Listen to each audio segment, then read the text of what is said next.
Small towns often hide the deepest, darkest secrets, a veneer of normalcy, concealing unthinkable horrors.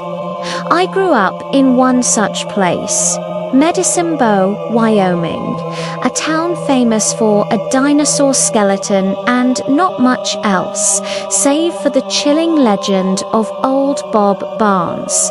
Everyone knew Bob lived on the town's edge, sifting through trash at night, and everyone knew he'd gotten away with murder. My single mum, usually lax on rules, had one cardinal command: never go near Bob's trailer. She called him a monster, claiming he killed her high school friend. Years later, drunk and teary-eyed, she finally revealed the harrowing tale. Her friend, out drinking by the lake, witnessed someone carrying a child. Chasing them, he was shot dead by Bob. The rescued child, a little girl, later died from tranquilizers. The town's collective fear and hatred made sense then, festering within me until I plotted a foolish, fiery revenge. Armed with stolen paint thinner, I crept to his trailer, only to hear a gun click and Bob's voice. "What you got there, boy?" Caught red-handed, I froze, expecting death. But instead, Bob knew my name, and then he invited me in, promising the truth. His truth shattered everything. My mum's friend was a deeply troubled man, a pedophile whom Bob had seen carrying an unconscious child. Bob had shot him to save the child, dropped her at a gas station, and been cleared by police. He believed my mum and others were complicit in letting the true monsters walk free, and he'd been waiting for me to seek answers. Confronting my mum with this revelation irrevocably fractured our relationship, and I haven't been back to Wyoming in 20 years. The unsettling reality of hidden evils continued years later, far from Medicine Bow, on a drive through Iowa's eerily burned cornfields.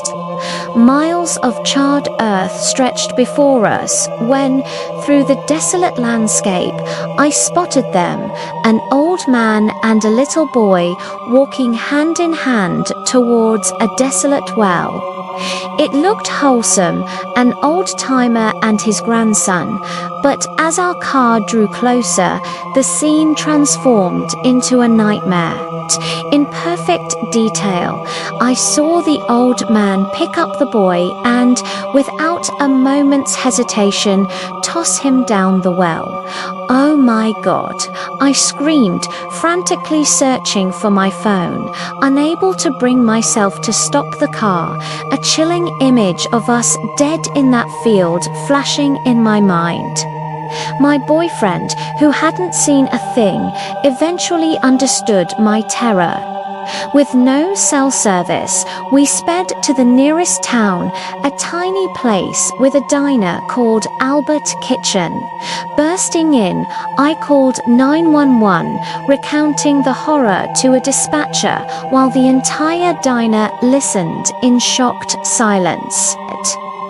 A local identified the man as Art Landry, a respected farmer whose grandson was visiting. But when the sheriff arrived, they were dismissive, suggesting it was an optical illusion caused by speed and smoke. Even when Landry himself appeared with a different-looking grandson, they insisted I was mistaken, threatening me with arrest for public disturbance. A cold dread settled in, realizing a dark secret was being guarded. I left, calling State Patrol, but my report was ignored, leaving me with the undeniable truth of what I saw and the disturbing complicity of a small town. My own terrifying encounter with concealed malice struck in Peru, a land I visited to connect with my mother's heritage. Driving a remote back road, flashing lights filled my rearview mirror. A Peruvian police officer, gun drawn, loudspeaker blaring, ordered me to put my hands out the window. Panic seized me. I had never faced a gun before. Despite my pleas of being unarmed and British, he cuffed me his gun inches from my face before more officers dragged me to jail. The police hurled accusations: murderer, violator, hurting children, locked in a cell, enduring taunts. I faced a waking nightmare of being imprisoned in a foreign country for a crime I didn't commit.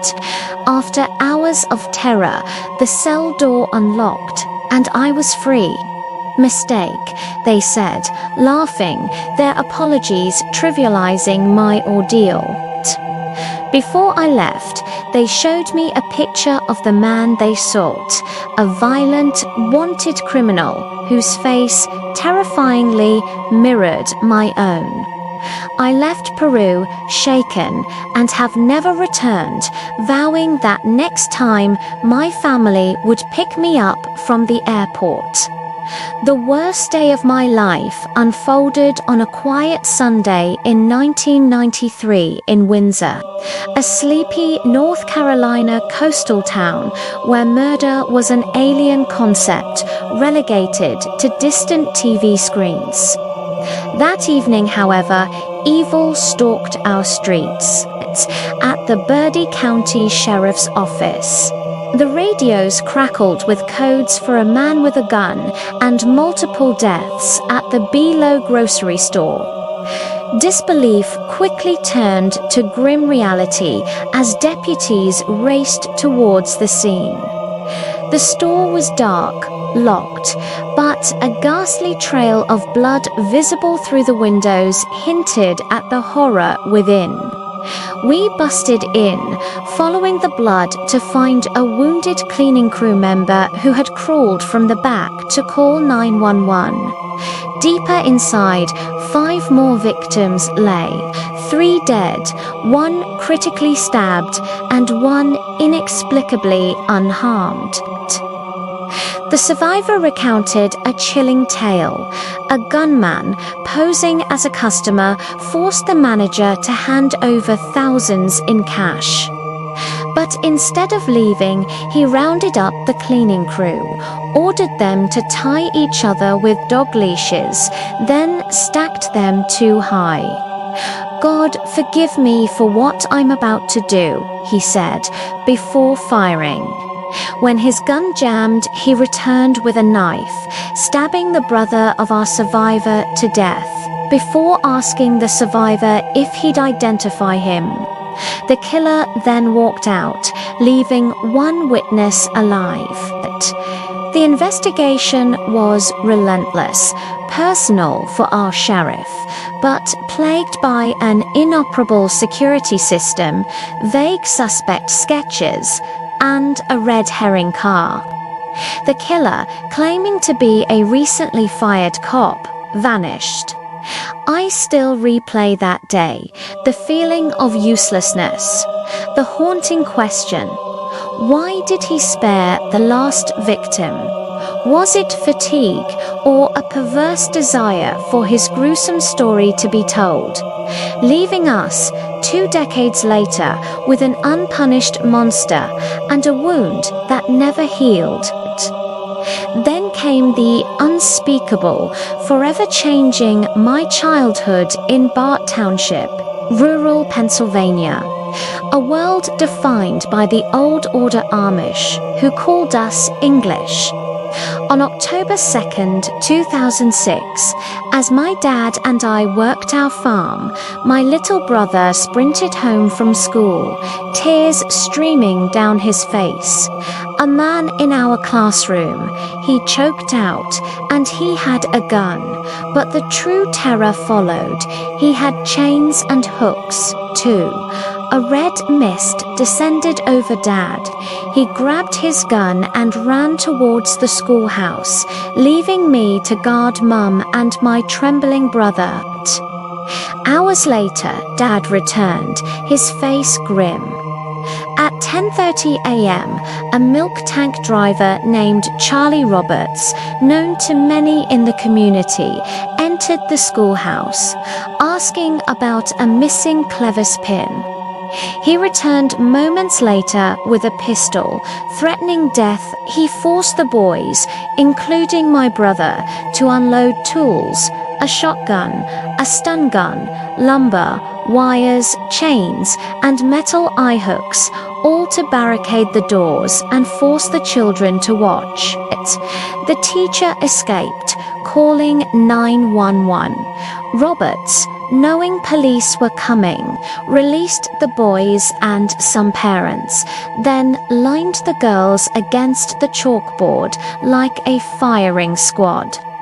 He called 911 himself, threatening execution if police moved. 2 girls bravely asked to be shot first. At 11 a.m., the shooting began, a terrible sound rising from the crowd, each shot a life lost.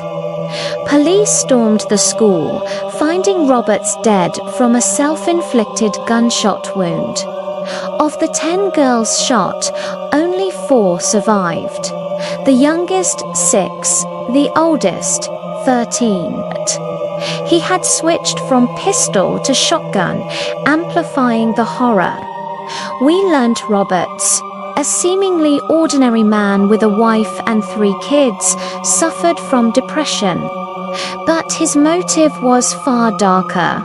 The death of his daughter 10 years prior had filled him with hate, and he confessed to a history of child abuse. Daydreaming about doing it again, corroborating the lubrication found at the scene. The community, in their Amish tradition, tore down the schoolhouse, forgave Charlie's grieving father, and even extended forgiveness to Charlie himself, citing God's judgment. This act of grace, while admirable, deeply unsettled me. I could not forgive a man who brought chains and hooks into a school of innocent girls and then murdered them. This divergence, this inability to reconcile with such evil, marked the beginning of my journey away from Nickelmeans, a place where, despite their faith, some horrors simply could not be forgiven or forgotten.